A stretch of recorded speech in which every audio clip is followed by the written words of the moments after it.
জয় মা বিপত্তারিণী, সকলের মঙ্গল করো।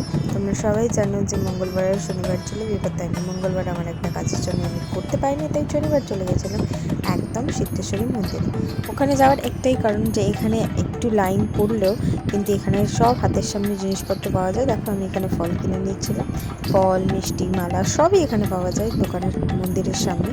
তারপরে হচ্ছে সবথেকে ভালো যে ব্যাপারটা হয়, এখানে মায়ের মূর্তিতে মায়ের সামনে বসে পুজো দিতেও খুব ভালো লাগে। তারপর খুব সুন্দর করে এখানে ব্রত কথা শোনানো হয়, এটাই সব থেকে মেন আকর্ষণীয় ব্যাপার। আর বিপত্তারিণী পুজো মানে ব্রত কথা শুনতেই হবে তোমাকে। এই যে দেখো এখানে আমি অঞ্জলি দিয়ে দিচ্ছি।